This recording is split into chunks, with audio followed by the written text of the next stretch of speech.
Para si que nos escuta a partir da rádio RCS ou assiste a este programa pelo Hope Channel Portugal, receba o nosso abraço de amizade, na certeza que estamos de volta para mais um programa desta série, onde conversamos sobre cada capítulo do livro Enfrentar a Dor, escrito por Roberto Badenas.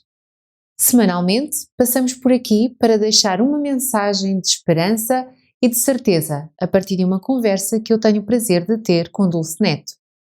Sabia que a dor é um fenómeno multidimensional e caracterizá-la como tal significa observar e avaliar a experiência nas suas várias dimensões? Sabia que essas dimensões podem exercer influência sobre o limiar da dor? É sobre os vários sinais de alarme que a dor e o sofrimento podem trazer à nossa existência que ficarei à conversa com a minha convidada, a jornalista Dulce Neto. Olá, Dulce. Obrigada Olá. por teres aceito mais uma vez o nosso convite e por estares cá hoje connosco. O Prémio Nobel da Medicina, o Ramon Cajal, disse que todo o ser humano, se decidir a isso, pode ser o escultor do seu próprio cérebro. Como é que isso é possível? Bom, hoje a ciência diz algo que a literatura e os artistas e os sábios já diziam há algum tempo, que é que nós podemos moldar o nosso próprio cérebro. Sabe-se hoje que o entusiasmo, que o sonho tem a capacidade de favorecer as funções superiores do cérebro. Quando o nosso cérebro atribui um significado a alguma coisa, nós vivemos como se a realidade fosse mesmo essa. Eu gostava de te ler uma citação de Ellen White, que é muito interessante. Ela diz que a vida é o que dela fazemos e encontraremos o que buscarmos.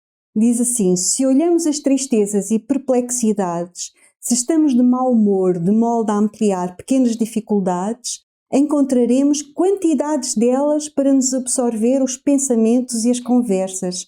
Mas se olharmos o lado brilhante das coisas, que também existem, encontraremos o suficiente para nos fazer alegres e felizes.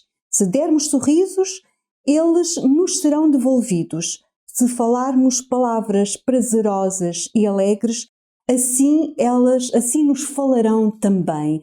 Esta é uma ideia muito real e muito ao nosso alcance, não é? Nós pensamos sempre que tudo é muito difícil, mas esta maneira de nós podermos semear a amabilidade que ela nos é devolvida é muito simpática. O Roberto Badenas cita neste livro vários estudos que demonstram que 1 minuto de pensamentos negativos deixa o sistema imunitário numa situação delicada durante 6 horas.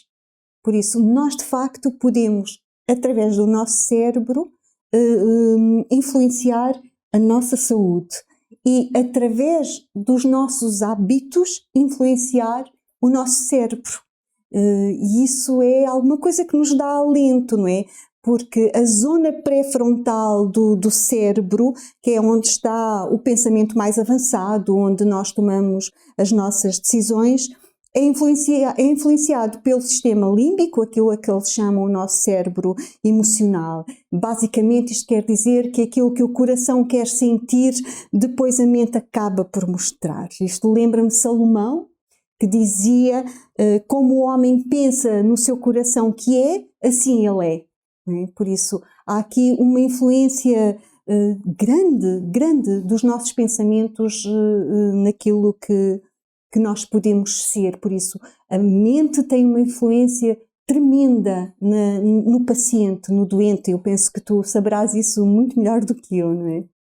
Dulce, eu gostaria que tu comentasses uma frase inicial que se encontra no capítulo 3 de Thomas Jefferson, que diz: a arte da vida é a arte de evitar a dor. Podias-me comentar esta frase ligando aos aliados da dor? Será que a dor tem esses aliados para podermos assim usufruir da nossa vida com qualidade? Sim, a ideia da arte da vida é enfrentar a dor. Quer dizer que nós temos que reconhecer, para podermos enfrentar, temos que reconhecer alguns dos sinais, alguns dos aliados, como tu dizias, da dor. O medo é um desses aliados, é o nosso pior aliado face à dor, não é? O sofrimento é reforçado sempre pelo espectro do medo. Nós vemos isso nos doentes, não é? mas nós vemos isso também nas crianças, não é? O medo acentua ou duplica ou decuplica a dor que está ali. O nosso próprio receio transforma-se muitas vezes numa obsessão muito mais destrutiva até do que o próprio mal em si. Por isso, nesse aspecto, se nós aprendermos a dominar o medo, isso pode nos ajudar a não fazer com que a dor não seja tão pungente, não é? A dor pode ser evitável, a dor pode ser inevitável, não é? Pode ser inevitável, mas o nosso sentimento de infelicidade pode depender de nós. Nós podemos fazer alguma coisa por aí. Até certo ponto, o nosso sentimento de infelicidade pode ser opcional, depende da atitude que nós tivermos em relação à dor e da maneira como nós conseguirmos controlar as nossas reações emocionais também, não é? É um bocadinho isso. No meu dia-a-dia, quando prestamos cuidados a um doente oncológico, após a aceitação,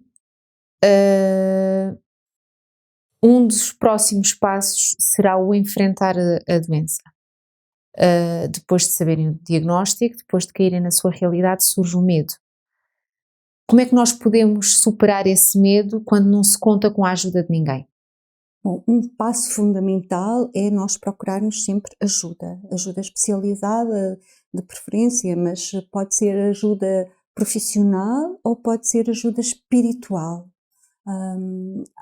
Um pastor, um conselheiro, mas ler, falámos nos Salmos, no outro programa, não é? Eu encontro sempre muito conforto em algumas passagens bíblicas que nos dão muito ânimo. Estou-me a lembrar de Josué, que diz: esforça-te, tem bom ânimo, eu prometi, eu vou estar contigo, não é? Vários, Mateus, quando diz: vinde a mim todos estáis cansados e oprimidos e eu vos aliviarei. Por isso, podemos encontrar aí. Mas tu tocas numa coisa muito importante, que é o outro. A importância do outro no alívio do sofrimento, não é? É muito importante. O sofrimento é uma sensação muito privada e por isso leva muitas vezes à solidão, que é o outro dos aliados da dor, que é a solidão, que é a sensação de desamparo, de se estar completamente vulnerável perante tudo isto. Daí que é muito importante a família, é muito importante os amigos, a comunidade religiosa, é muito importante nós podermos ter esses amparos e ter esses apoios. Porque se não conseguimos partilhar a dor, o mais provável é que ela se agrave. Vimos isso num programa para trás. Por isso, por um lado é isso, é muito bom nós podermos contar com os outros. Há aqui uma outra vertente do outro, que é: não há melhor maneira de nós aliviarmos a nossa dor quando nós cuidamos dos outros. Quando nós nos empenhamos em tentar aliviar a dor dos outros. Essa é uma das melhores terapias que é recomendada para as pessoas que sofrem, não é? Ou seja, quando nós encontramos um outro objetivo, que é olhar para o outro, nós conseguimos com isso aliviar o nosso sofrimento. É isso? Esquecer um pouco da nossa dor, não é? Relativizar as coisas também, isso é muito importante. Porque estamos a acompanhar o outro na sua dor, não é? Por isso a nossa deixa de ser tão prioritária. Para além do medo e da solidão mencionada já por ti, podemos também falar na frustração e no desânimo, que também já tocaste. Qual é o papel da frustração e no desânimo como aliado da dor? A frustração é terrível para a infelicidade, não é? Falávamos disso no outro dia. Muito do nosso sofrimento vem da constatação de que a nossa realidade não corresponde aos nossos desejos, daí a frustração. Um dia tomamos consciência de que nunca vamos ter aquilo que almejávamos ter, ou nunca voltaremos a ter aquilo que já tivemos, e sucumbimos um bocadinho face a essa frustração. Temos dificuldade em aceitar o presente tal como ele é, não é? Ou queremos o que já tivemos e não temos, ou ficamos tristes porque nunca vamos conseguir ter aquilo que gostaríamos de ter. E nós conseguimos compreender isso. Isto são aquilo que nós dizemos as dores da alma. Quando falamos na frustração e no desânimo, falamos mais do sofrimento, da dor da alma, não é?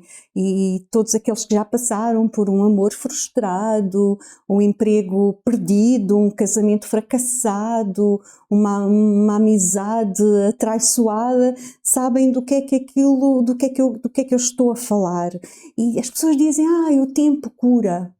o tempo nem sempre cura, ou seja, o tempo pode aliviar, mas há cicatrizes que perduram no tempo. Agora, a boa notícia é que todas estas provações podem servir para nós aprendermos. A experiência pode nos ensinar a sermos mais sábios, mais prudentes, a protegermos-nos. Temos de ter um bocadinho de cuidado aqui para não estabelecer grandes barreiras, não é? Porque se apanharmos uma desilusão de amor e nos queremos proteger e perdemos a capacidade de amar, só nos vamos tornar mais infelizes, não é? Se deixarmos que a amargura cresça, ela vai se transformar em cinismo, por isso há que ter aqui algum cuidado. Mas esta ideia é que quando nós tocamos no fundo, temos mesmo é que nadar para sobreviver. Isso lembra-me uma história que se costuma contar às crianças, de que duas rãs caem numa bacia cheia de leite, não é? E há uma rã que fica atrapalhada e que diz, e agora como é que eu saio daqui e vou-me afogar e não há ninguém que me ajude e como é que eu saio daqui? E acaba por sucumbir. E há outra que diz, eu tenho que sair daqui, e começa a nadar, até que o leite se transforma em natas e a rã chega ao outro lado. Isto parece uma brincadeira, mas é muito isto, não é? Ou seja, quando nós batemos lá no fundo, temos mesmo que nadar para nos manter à tona da água, não é? Acho que é muito isso. Há outra coisa ainda, tu falaste no desânimo e falaste na solidão e na frustração, que é o sentimento de fracasso, que está muito ligado à frustração. O Badenas tem uma frase muito interessante que ele diz: nós os humanos somos os únicos seres vivos que tropeçamos 1000 vezes na mesma pedra e ainda por cima culpamos a pedra. No entanto, a dor sofrida poderia ajudar-nos a identificar a causa dos nossos tropeços. E ele depois conta a história de um José Luís Montes, que é um ex-executivo de multinacionais muito conhecidas como a Epson, a Xerox e a Tech Data, que era um homem que acreditava que o êxito consistia em ter muito dinheiro e em ganhar ao topo. E ele depois diz uma coisa muito interessante, que é: consegui tudo o que este sistema diz que se deve alcançar para ser feliz, mas quando cheguei ao topo senti-me vazio. E ele acrescenta: eu vivi nesse lugar, o topo, e esse lugar continua a estar vazio. A felicidade não está relacionada com o que possuímos, mas sim com o que somos e com a nossa capacidade para viver em coerência connosco mesmos. Frequentemente a corrida para ter converte-se num obstáculo no caminho do ser. Este homem teve a coragem de mudar a sua vida. Ele deixou tudo aquilo e empreendeu-se num projeto que ele chamou de transformação interior, e ele tornou-se um fundador de um movimento muito interessante chamado Movimento Social Wiki Happiness. E agora o que ele dá é um ex-empresário de êxito que dá conferências por todo lado a refletir sobre o triunfo e o fracasso. E isto para dizer que é muito importante nós aprendermos a ser felizes por nós mesmos, não nos sentindo um fracassado, Falaste da experiência desse grande empreendedor. Com esse exemplo levas-me a refletir sobre as técnicas de autossugestão. Podes-me falar sobre algumas delas? Bom, isso tem a ver com a maneira como nós podemos superar esta frustração, este desânimo, esta dor, não é? Este sentimento de culpa, que é outro dos aliados da dor, a ira e o sentimento de culpa. Por oposição, há aqui uma virtude que nos é pedida, que nos é aconselhada, que é a serenidade, no sentido de que eu diria que é a paciência, não é? O cultivar a paciência é fundamental isso. Aliás, Salomão já dizia que um coração alegre, a paciência leva-te à alegria, que um coração alegre é uma medicina, não é? Faz bem à saúde, enquanto que um espírito triste seca os ossos, não é? É um bocadinho isso. Falavas-me da autossugestão. Isso tem muito a ver com as atitudes positivas, com aquilo que nós podemos fazer, que é uma das nossas reações perante a dor, é não ficar atolados na própria dor. não tem a ver com autossugestão, tem mais a ver com tu aprenderes com o passado para saberes viver o presente e enfrentares o futuro, ou seja, aceitares a tua realidade e lutares pela mudança. E há uma senhora chamada Barbara Wolf que ela recomenda a distração consciente. Muitas vezes nós dizemos, eu estou em sofrimento, estou em dor, não tenho que desviar este pensamento negativo, tenho que pensar em coisas mais positivas, e parece que quanto mais eu não quero pensar naquilo, mais eu penso, não é? Por isso é que ela fala em distrações conscientes, ou seja, trabalhar, ler livros que nos fazem rir, desenvolver um hobby que gostemos, distrair-nos com coisas que nos interessem de alguma maneira. Isto não é autossugestão como é tradicionalmente entendida, é mais ter uma atitude e uma atividade útil, criativa, positiva, é mais nesse sentido, alguma coisa que nos dê satisfação e que afasta ao mesmo tempo a mente do facto de estar a sofrer. Mas uma coisa muito importante nisto de superar a dor também é praticar a serenidade espiritual. Está provado que o sofrimento é aliviado quando se mantém uma atitude de paciência e uma atitude mais positiva. Há uma série de estudos, lembro-me que ainda a revista Time, já fez mais do que uma vez capa com isto, com o poder da fé como fator curativo. Isso é também um elemento importante. Obrigada, Dulce, porque começamos a levantar um bocadinho o véu sobre como nós conseguimos lidar com a dor e o quão positivo pode ser essa nossa experiência para chegarmos a um bom porto. Durante alguns minutos podemos relembrar os principais sinais de alarme que podem ser indicadores de que algo não está bem. Falamos do medo, da solidão e do desamparo. Vimos que a frustração e o desânimo são igualmente sinais de alarme e que o sentimento de fracasso e de culpa são indicadores que mostram a necessidade de darmos atenção aos sinais de alarme. Porém, quando nos empenhamos em dar à vida algo melhor do que o que recebemos, ser úteis aos outros, é sem dúvida um enorme alívio para a dor e, ao mesmo tempo, é uma terapia incrível. Por tudo isto, quero lançar-lhe um desafio muito especial. Se ainda não tem um exemplar do livro Enfrentar a Dor, utilize um dos contactos que colocamos ao seu dispor e faça a partir de agora o seu pedido. Mas vou mais longe neste desafio. Não peça apenas um exemplar para si. Seja útil a alguém. Pense nos seus familiares, pense nos seus amigos e ofereça este livro. Só me resta dizer-lhe que para a semana iremos conversar sobre as coisas que são difíceis de aceitar. Espero por si na próxima semana. Fique bem!